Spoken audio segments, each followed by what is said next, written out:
European settlers first discovered the waterfront's future site in May 1792. At that particular time, it was just a mud-encrusted shore. Seattle's modern history actually began in 1852, when Henry Yesler developed piers along the waterfront near Piners Point, which is now Pioneer Town in Seattle.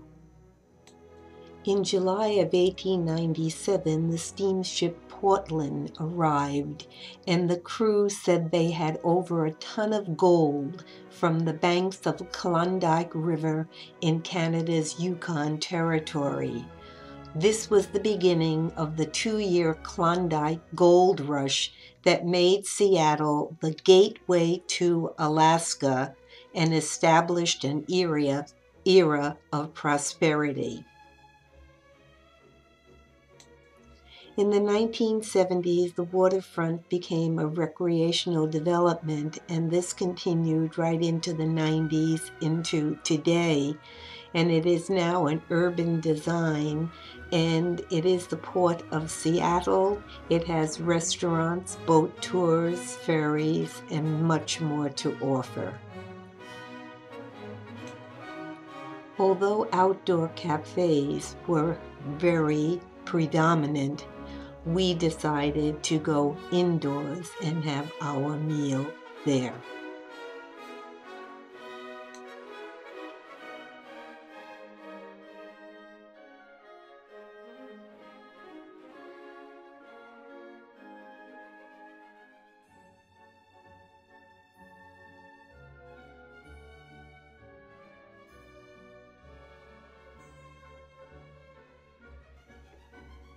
The Space Needle is a tower in Seattle, Washington, and a major landmark of the Pacific Northwest region of the United States, and is a symbol of Seattle. It was built for the 1962 World's Fair. It is 605 feet high at its highest point, and at one time was the highest point west of the Mississippi River.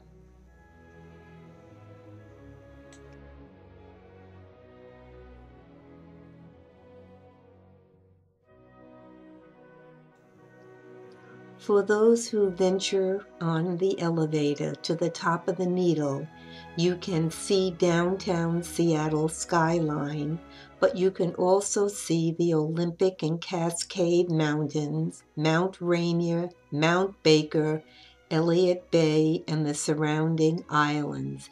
It is a beautiful view. This monument welcomes people to the Seattle Center, which is dominated by the Space Needle, as well as the Science Fiction Museum and Hall of Fame.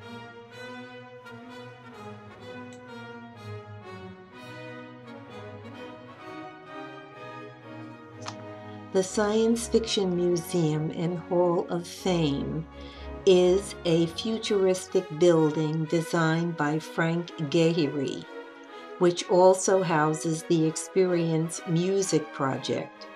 Both museums owe their existence to Microsoft co-founder Paul Allen.